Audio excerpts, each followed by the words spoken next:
So the Carbon Cub had its beginnings in the light sport rules. The rules say that you have to have a maximum gross weight of 1,320 pounds and a maximum empty weight produced by a formula, which includes the number of occupants times 190 pounds each, plus a half a pound of fuel for each horsepower that the engine makes in its maximum continuous operation.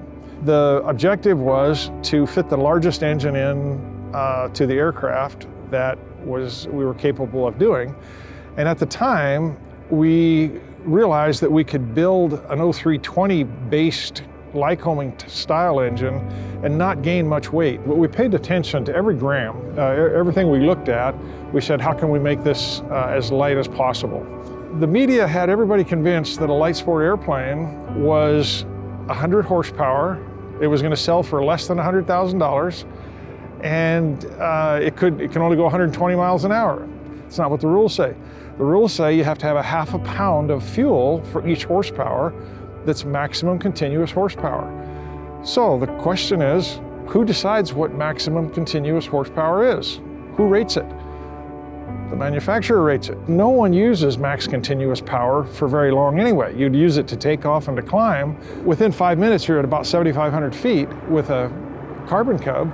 So after that, you're going to reduce the power anyway, and you're likely to reduce it down to about 50% of the 180 horsepower that it's capable of. So we just made that the official rating. So we built a prototype airplane in 2007. It had a big prop and a fuel-injected 180 horse Lycoming, and we took it up to Valdez and competed in the Valdez takeoff and landing contest. Paul Claus saw it, and I asked him if he would be interested in flying it during the contest, and so he agreed to do that. We got first, second, and fourth. I was the guy that got fourth, and we finished in the weight order of what the all-up weight of the aircraft was.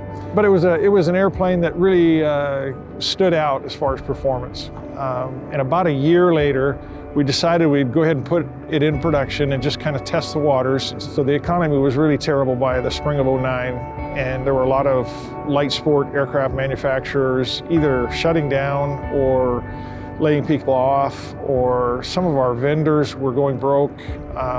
So we were having a hard time getting parts. The Carbon Cub, we called it the Super Sport Cub for the first year or so, but the airplane, it became an immediate success, and we started selling airplanes as quickly as we could build them. And as soon as people flew them and told their friends and that kind of thing, we had a lot of orders for the airplane, even during the really poor economy of the spring of '09 and summer of '09.